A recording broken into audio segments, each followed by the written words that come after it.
Assalamualaikum warahmatullahi wabarakatuh. Baik para siswa sekalian, alhamdulillah pada bagian kedua ini tentang listrik statik kita dapat ketemu lagi. Adapun kompetensi dasarnya sama dengan yang kemarin, yaitu menjelaskan konsep listrik statis dan gejala dan kehidupan sehari-hari. Tujuannya juga sama. Yang pertama menjelaskan pengertian listrik statis, udah yang kemarin ya. Yang kedua mengidentifikasi listrik statis dalam kehidupan sehari. Nah, seperti gambar di sini ada petir, kilat, dan guntur nanti.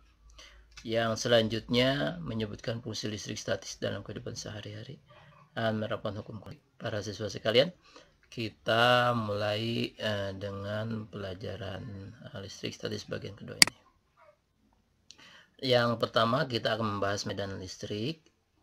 Medan listrik itu apa sih? Jadi muatan-muatan listrik memiliki medan listrik sehingga dapat mempengaruhi muatan lain yang berada tidak jauh darinya. Medan listrik dapat didefinisikan sebagai daerah di sekitar muatan yang masih kuat menimbulkan gaya listrik terhadap muatan lain. Dan para siswa ini silahkan diingat-ingat karena nanti ada dalam latihan soalnya. Oke, kita lanjutkan. Medan listrik digambarkan oleh serangkaian garis gaya listrik yang arahnya keluar atau masuk ke dalam muatan. Arah garis gaya listrik ke dalam digunakan untuk menunjukkan muatan negatif dan arah garis medan listrik keluar digunakan untuk menunjukkan muatan positif. Oke, ini untuk menghitung medan listrik, di mana E sama dengan K konstanta itu ya, 9 kali 10 pangkat N Newton kuadrat meter kuadrat per C kuadrat per C, maaf ya. Terus ini dibagi kali Q, di mana Q itu bisa Q besar Q kecil ya, besar muatan listrik dalam kolom. Yang selanjutnya adalah ini R itu jarak ya, jarak di antara dua muatan. Misalnya nih, maaf, R itu jarak di antara dua muatan. Kita contohkan soal, dan contoh soal ini tolong diperhatikan caranya karena nanti ada dalam latihan soal.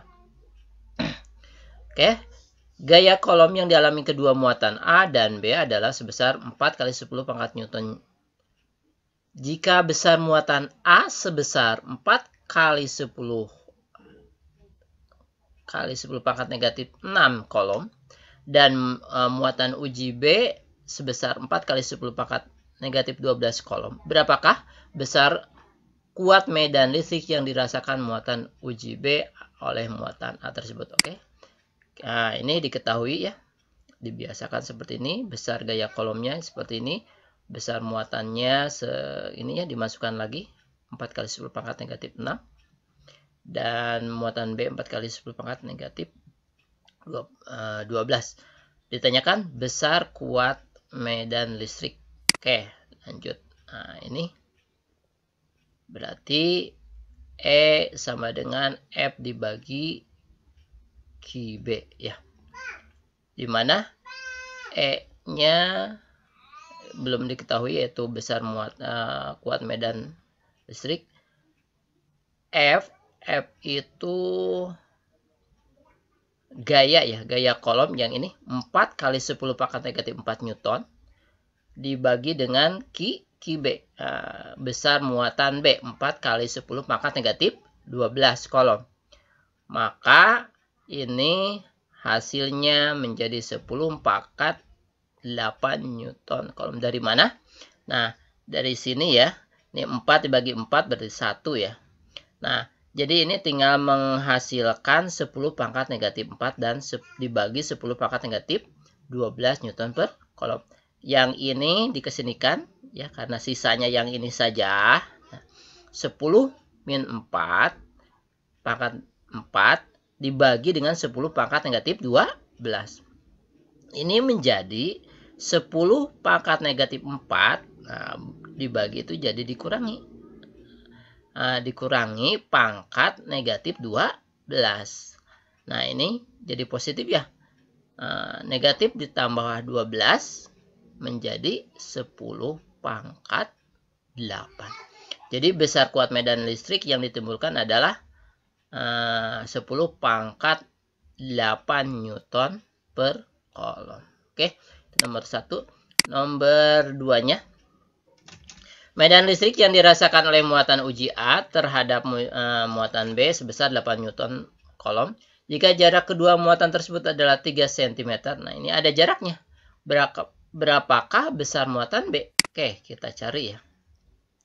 Nah, ini jaraknya 3 cm atau sama dengan 0,03 meter atau 3 kali 10 pangkat negatif 2 meter ya. Ditanyakan besar muatan B. Nah, ini kita masukkan ini rumusnya. E sama dengan K konstanta ya. Kali Q, bisa Q besar atau bisa Q kecil juga nggak apa-apa. K dikali Q dibagi jarak muatan dikuadratkan. Oke, kita masukkan. Nah, E-nya sudah ada ya. Ini 80 Newton, ini E-nya. Terus K-nya itu dimana konstanta 9 kali 10 pangkat 9 Newton meter persegi per C kuadrat. Ini K-nya. Dikali dengan Q ini. Q-nya belum diketahui, jadi kita gunakan R-nya. R-nya berapa? Nih 0,03 meter itu sama dengan 3 kali 10 pangkat negatif 2 meter. Ini dikuadratkan. Oke. Nah, ini kita kalikan dulu. 9 kali 10 pangkat 9 Newton meter persegi atau kuadrat per C kuadrat dikali Q. Jadi seperti ininya, dikeataskan. Dan ini dikebawahkan ini. Dikali silang ini ya. Jadi 80 Newton per C dikali dengan 3 kali 10 pangkat negatif 2 meter dikuadratkan. Oke, kita ada yang sama nih satuannya, kita coret dulu. Ini per juga, ini per ya. Jadi dicoret nih. N dicoret N jadi hilang N-nya nih. Ataupun jadi 1 ya. Terus di sini juga kita hilangkan ini M kuadrat ya, M kuadrat. Karena M dikali M sama M kuadrat ini dihilangkan atau jadi 1. 1 kali bilangan apa saja berarti bilangan itu sendiri tidak rubah.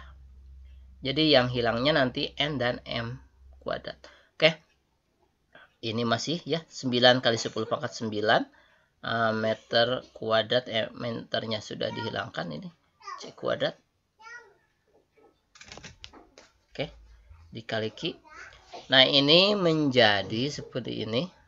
9 kali 10 pangkat 9 kolom dikali Q. Nah,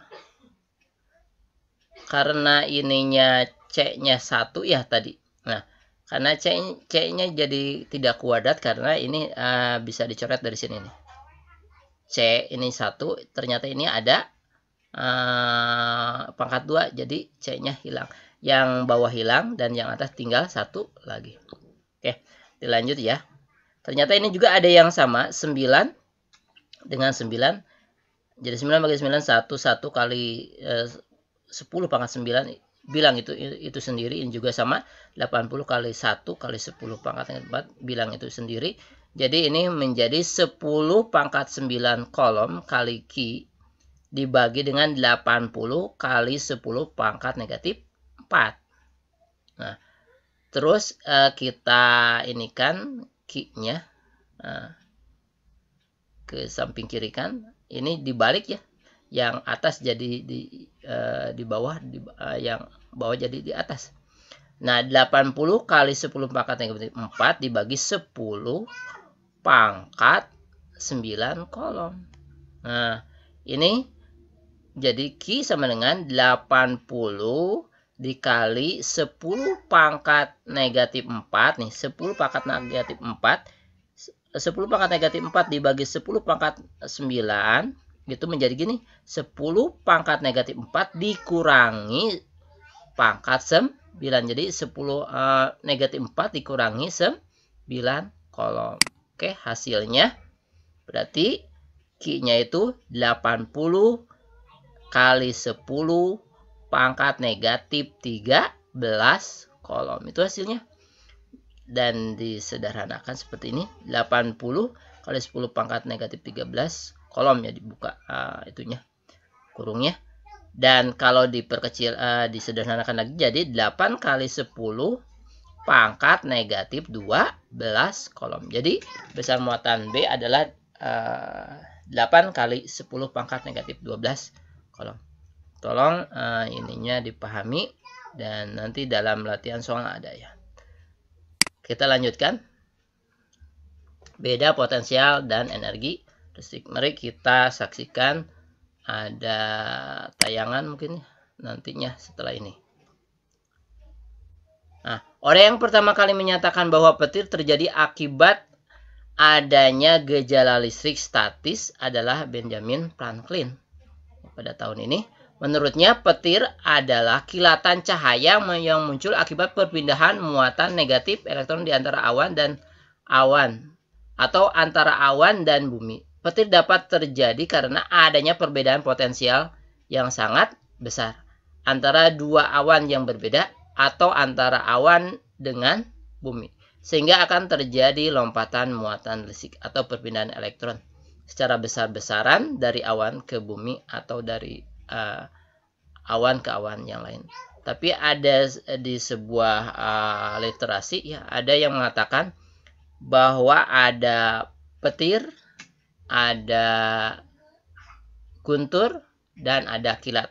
Oke, kita bahas dulu kilat. Nah, ini kalau kita malam ya, kita melihatnya kilat itu sebagai cahaya yang terang benderang yang sangat cepat sekali.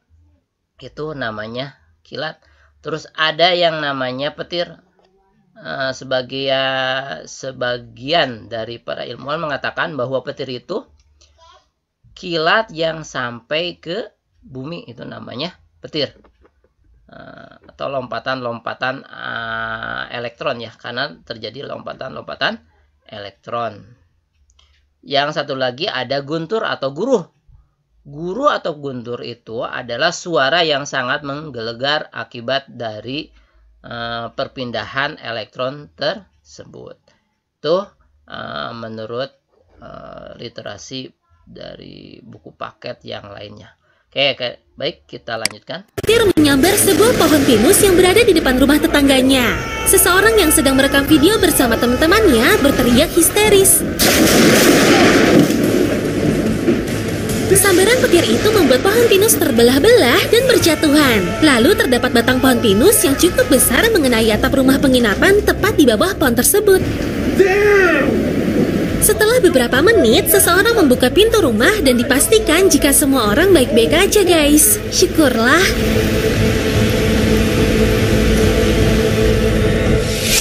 Menyambar pohon kelapa.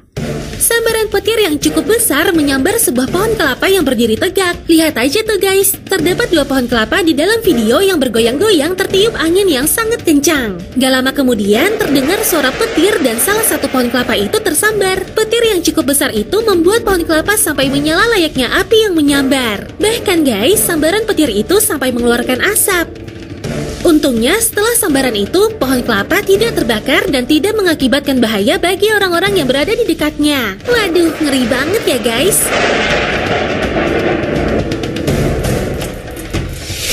Petir menyambar pengendara mobil. Dalam rekaman video ini guys, telah terjadi petir yang...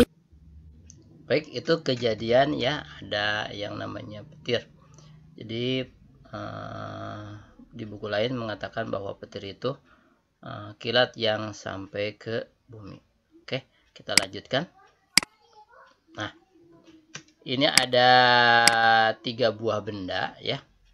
Ini benda A dan benda B. Ini keadaan 1, yang atas keadaan 1, yang bawah, yang tengahnya keadaan 2, dan yang ketiganya ada yang paling bawahnya adalah keadaan 3. Dari dari benda A dan B ini, benda A ke bawah ya, benda B juga ke bawah. Oke, kita lihat dari atas dulu. Jadi kalau ada 2 benda bermuatan, nah ini dikatakan bermuatan karena benda A sudah memiliki muatan yang positif dan B disebut Ini bendanya bermuatan negatif. Adapun kenapa benda disebut muatan positif dan negatif? Jawabnya adalah dikatakan benda memiliki muatan positif dikarenakan kekurangan elektron. Nah, sekali lagi, jadi benda positif dikatakan benda positif adalah benda yang kekurangan elektron karena elektronnya pindah ke benda yang lain. Itu di dalam listrik statis. Nah, kenapa disebut benda negatif? Karena benda tersebut kelebihan elektron, ya. Karena dia menerima atau menampung perpindahan elektron dari benda yang lain. Oke, tuh. Terus yang selanjutnya di sini juga, ini positifnya ada 3, ini positifnya ada 2. Jadi benda mana yang positif dan benda mana yang negatif? Oke, berarti benda positif adalah yang A, benda yang negatif adalah yang B, walaupun di sini ada 2 positifnya. Kenapa demikian? Karena benda A kelebihan atau yang benda A ini kekurangan elektron, ya. Benda A disebut benda positif, ini yang ini disebut positif karena kekurangan elektron. Sedangkan B ini walaupun tidak digambarkan elektronnya, tetap saja dia benda negatif karena dia kelebihan elektron kalau dibandingkan benda A dengan benda B. Terus yang selanjutnya, yang ketiga, ada benda seperti ini, keadaan 3. Benda A ini negatifnya 2 dan benda B negatifnya 3. Mana yang disebut benda yang positif? Yang benda positif tetap kita menunjuknya adalah yang ini, yang A, ya. Kenapa positif? Karena kalau dibandingkan dengan benda B, benda A memiliki sedikit elektron dan yang B-nya sangat banyak sekali elektron. Nah, maka yang B disebut benda negatif dan A disebut benda positif. Selanjutnya, karena ada perbedaan, maka akan menimbulkan beda potensial.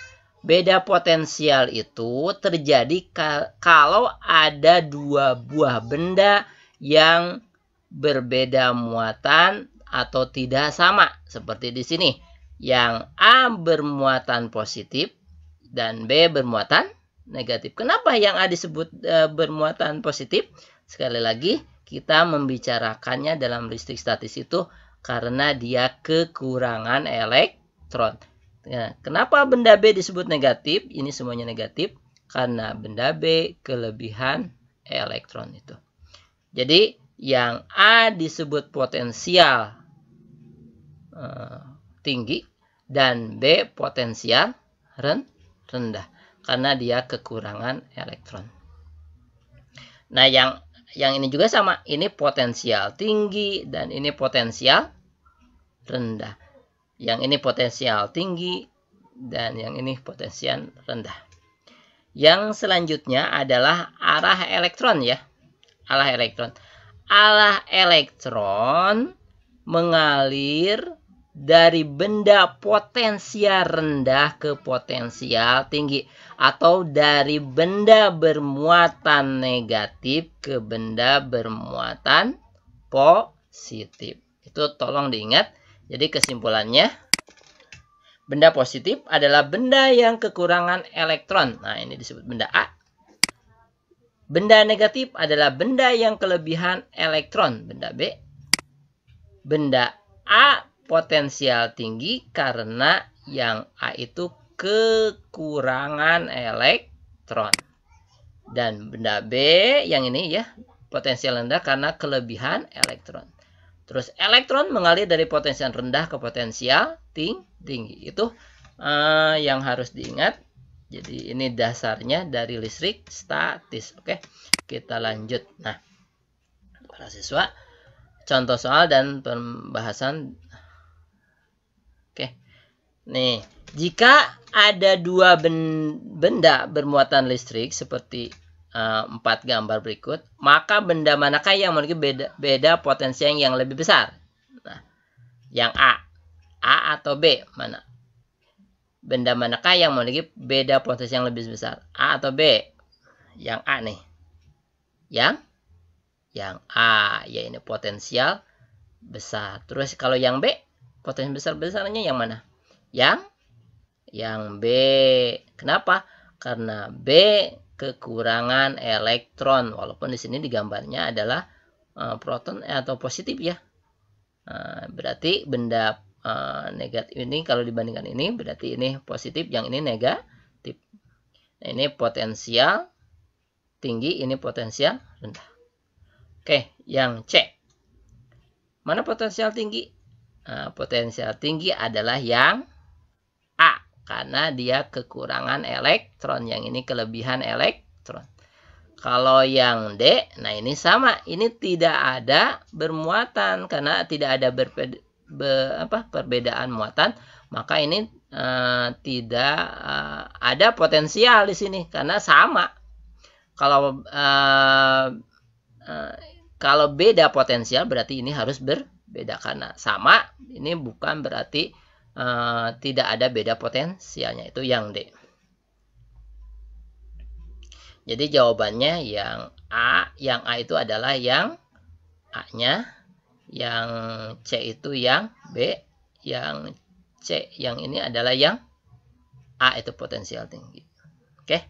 Jika selisih potensial antara benda A dan B cukup besar, ya, maka akan terjadi loncatan muatan listrik elektron. Dari benda mana ke benda manakah loncatan elektron tersebut mengalir? Oke, kita balik ya dari yang D dulu. Karena ini sama, tidak ada bedanya, tidak ada beda potensialnya, ini tidak akan terjadi arah atau aliran elektron karena sama. Yang C, lihat saja. Yang B benda negatif, yang A benda positif. Kenapa benda negatif? Karena kelebihan elektron. Nah, ini potensial rendah, ini potensial tinggi. Jadi, elektron mengalir dari benda negatif ke benda positif, atau potensial rendah ke potensial tinggi, dari B ke A. Terus yang B-nya, elektron dari mana ke mana? Kan ini perbedaan potensial juga sama. Berarti benda negatif yang A, yang B benda positif. Karena yang A disebut benda negatif karena dia kekurangan, kelebihan elektron. Maka elektron akan mengalir dari A ke B, dari potensial rendah ke potensial tinggi. Terus yang terakhir ini benda yang berpotensial rendah adalah yang B, dan benda yang potensial tinggi adalah yang A. Sedangkan benda negatif adalah yang B dan benda positif adalah yang A.